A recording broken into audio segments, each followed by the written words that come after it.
Hello. So good to see you all. I'm going to tell you an old story today, and I'm going to actually spend half of my time up here doing it because I think it is that important of a story. I first encountered it from the amazing work of Martin Shaw, a mythologist, in his book called Smoke Hole. The story is called The Handless Maiden. There once was a miller, his wife and his daughter, and they had fallen upon very hard times. Well, the day that our story begins, the miller is actually out at the edge of the dark forest, scavenging for some firewood, when quite unexpectedly, out of the woods walks a pale man with a large hat shadowing much of his face. The pale man says to the miller, "Miller, oh, it pains me to see you like this. I remember the fortune that you had, and to see you suffering like this, it breaks my heart. I want to do something for you. As a creature of the forest, I have powerful magic in me, and I'm going to do something. I'm going to reverse your bad fortune. Starting from this very moment, all of the wealth is now restored to your home." Well, the miller, not surprisingly, was astounded by this, quite delighted, and said, "You must want something in return." And the pale man thought for a moment, and he said, "I'll just take whatever is behind your house at this very moment." "Well, deal," says the miller, because he knows the only thing behind his house is an old apple tree. So off he goes home to see, indeed, that the wealth has been restored. He's amazed. He scoops up his wife, says, "Where is our daughter? I have to tell her about our new fortune."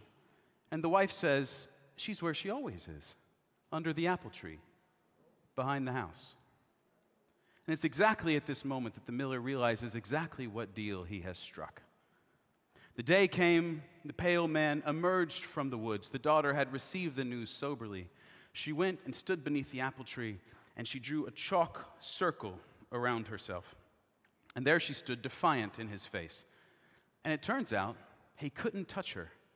No matter how hard he tried, he clawed, he grabbed, he rolled, he jumped, he screamed, nothing. He could not enter the circle. He turned to the miller and exclaimed, "Miller, this was not the deal. She's too pure. She's too clean. I need her muddied by the world. See to it." A week later, the pale man returns, quite rejoicing to find that indeed the daughter was muddied and worn and weathered. And he thought, now is the time. But as he approached her this time, she began to weep. Not tears of fear, but tears of grief. And the grief tears swirled her body, and it cleansed her, and he couldn't touch her. The pale man turns to the miller again and says, "Miller, this was not the deal. I wanted her depressed. She's not depressed. She's grieving." It's her hands. It's her hands that reach out and look for joy and fulfillment in the world, that wipe her body clean. Cut them off. The miller walks to the side of the house, grabs his silver axe, returns to his daughter's side. She looks at him through hollowed eyes, and she says this, "You were my gatekeeper, and you let in the wolf. Do it." And the miller brings the axe down with all his might on his daughter's wrist, severing her hands. Well, the pale man is overjoyed to see the stumps where her hands were, to see how broken the family is. And he goes to reach for her, and again she begins to weep. And even without the use of her hands, the tears cleanse her body, and he cannot touch her. Well, he knows he can't keep trying after 3 times. It's just a thing. So he scampers off. He scampers off into the forest, cursing beneath his breath. And it won't surprise you to know that one night, very soon after, the daughter left under the cover of darkness, never to return to her home because, of course, she couldn't. And she wanders in the dark forest. Nobody knows for sure how long she wanders. Some say it's months, others say it's years. What everyone knows is that that wandering bent her and it altered her. That if you had seen her at that time, you would not know if she were a woman, a spirit of the forest, an animal. She had become something different. Well, one day, quite miraculously, she found herself at the edge of the forest, and there before her was a castle. And the castle was surrounded by fruit trees, and the fruit trees was being tended by a lovely king. And she caught the favor of the king, who invited her into the castle to rest and recover. And wouldn't you know it, they fell madly in love, surprise. And there she stayed for quite a while. There was a marriage proposal. There was a wedding. There was a pregnancy. And the two of them would stay up till late hours in the night talking about this baby that they were going to have, what they would name the baby, what the baby would look like. Theirs was a joy that they did not know was possible. So you'll understand how utterly devastating it was when the king was called off to his first war, and he had to go to the front lines. He left very strict instructions that the moment his child was born, they should send the fastest rider to the front lines to give word to him. The day came, the queen gave birth to a beautiful boy, and off went the fastest rider to find the king. But the rider encountered someone along the way that we have already encountered in our story, a pale man with a large hat shadowing his face. The pale man put the rider in a trance and said, "You will tell the king that his wife has not given birth to a human baby, but to a dog child, to a grotesque creature of the forest. Tell him this news." Off the rider goes, delivers the news to the king. The king sits with the news for a moment, and then he says, "I did not expect this, but I welcome it. Whatever my wife has birthed, I will love. Go back and tell her how delighted I am at her continual surprises." Off the rider goes, and it won't surprise you again to know that he doesn't make it without first another encounter with the pale man. This time the pale man tells him, "You will tell the king's mother that he is abhorred at the abomination that his wife has produced, and he expects their bodies presented to him dead upon his arrival." The queen mother receives the news. She's mortified at how her son must have gone mad during the war. She calls her daughter-in-law and her grandson to her, and she says, "You have to go back into the forest for safekeeping." Well, our handless maiden is not looking forward to this. She enters the forest with her son, not knowing what to expect. But something very unexpected happened on the first day this time. She saw something she had never seen before in the woods, a trail of smoke. She followed this trail of smoke and found a cottage. There in the cottage, she looked through the window and she saw women of all ages laughing and singing and dancing, gossiping, telling stories, knitting and sewing, having a full and happy life with each other. Well, they caught sight of her through the window. They usher her in, sit her down by the fire, and there she recounts to them her story. And it was precisely in that moment that she realized deep in her bones she had found a new home. There in the company of the Wood Sisters, in the very place she was most terrified to go. And something quite miraculous happened then. She began to grow her hands back, little by little. Not as some solitary single hero fighting a dragon or conquering an army, but there in the fine company of the Wood Sisters, she began to grow her hands back. Well, when the king arrives at the castle, he's mortified to learn what has happened. He heads off into the forest in search of his family. But he's not so lucky to find the smoke on the first day, or the second day, or the third day. Not after the first year, or the second, or the third. But by year 7, after he is bent and broken, he finally finds his trail of smoke that leads him to his own cottage, filled with male voices, low and friendly. He smells cherry tobacco. He hears the friendly and familiar sounds of folk songs. They welcome him in, put him down on a table with a pint of dark beer and a bowl of stew. And he knows immediately that this is a rare form of paradise that he's experiencing.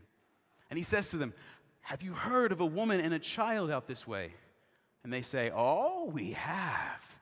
We are the Wood Brothers, and they live with the Wood Sisters, just a mile or so down the way." Well, word is sent, and within no time at all, they hear the jovial sounds of the Wood Sisters singing and dancing their way toward their cottage. And there, in the company of the Wood Sisters and the Wood Brothers, the woman who grew her own hands back was reunited with the man of the deep places. And when he saw his wife, when he saw her newly restored hands, he did not think he could contain any more joy in his body. But then he saw his son, and he scooped him up and held him, weeping as he had never wept in his life before, because he had finally found his family again. And I'm very happy to tell you that our family lived very happily in the company of the Wood Sisters and the Wood Brothers, there in the heart of the forest. I love this story. Okay? I love this story because, like all myths, it exists somewhere beyond conversations about what is true, what is factual. A myth allows us to enter into the story not debating about what happened or what didn't happen. It allows us to come into the story looking only for truth and for wisdom. That a story like this invites us to wrestle with deep questions, like the ones that story is asking us here. Don't you know who you are? Don't you know who we are? And I think this story actually asks us It presents to us a beautiful and complicated truth in answer to the question of don't you know who we are? And that is that we are, in fact, everyone in this story, all at once, all the time. That we could, from the perspective of any one of these characters, narrate a true version of our life.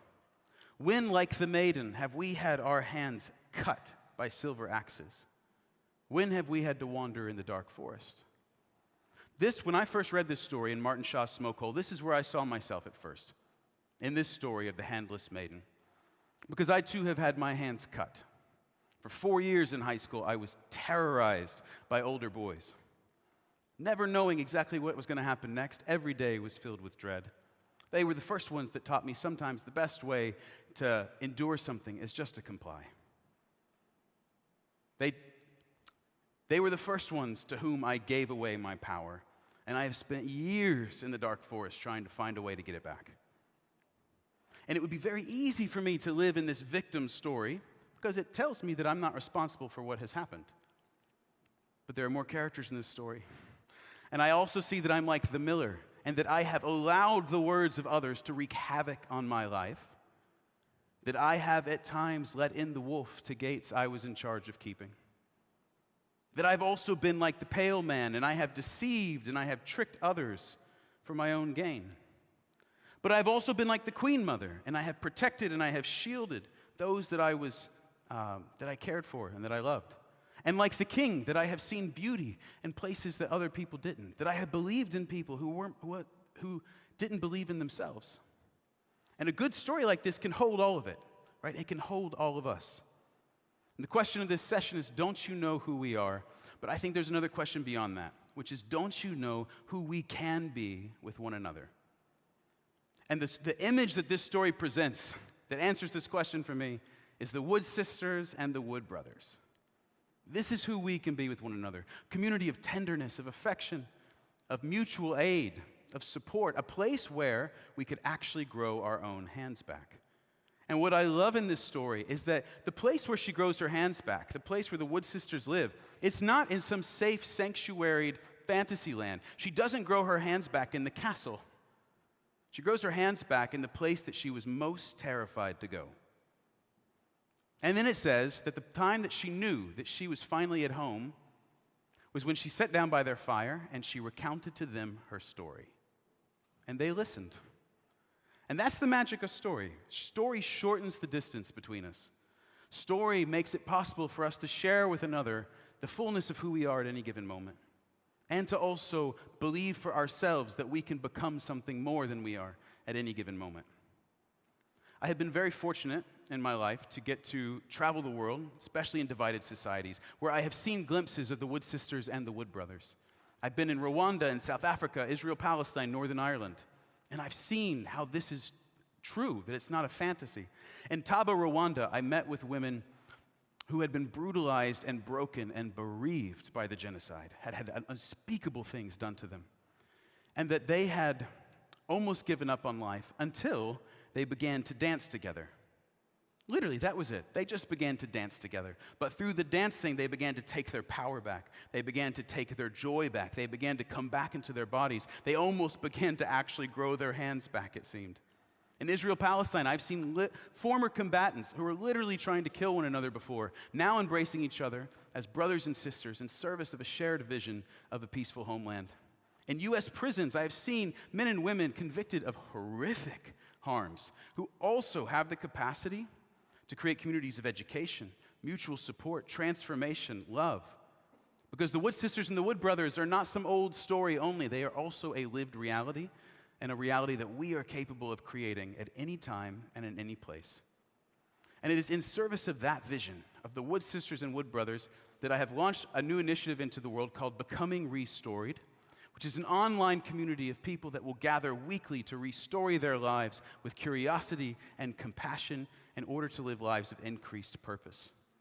To be Wood sisters and Wood brothers for one another, to help us grow our hands back. And there's a very old Irish saying that I have kind of claimed as the beacon of this community. I now have it tattooed on my arm. In Irish, it goes like this. Ska a chéile a waras nadina. You can see it in blue. Ska a chéile a waras nadina. which in English is translated, it is in the shelter of each other that the people live. Isn't that beautiful? It's in the shelter of each other that the people live. But here's the kicker. The word ska, which is translated as shelter, can just as easily be translated as shadow.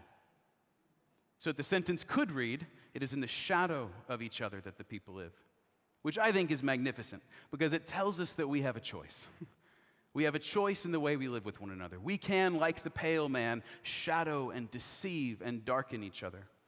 Or we can provide shelter for one another. The shelter that makes it possible to be people of the deep places. The shelter that makes it possible to become restored. The shelter that makes it possible even to grow our own hands back. Thank you very much.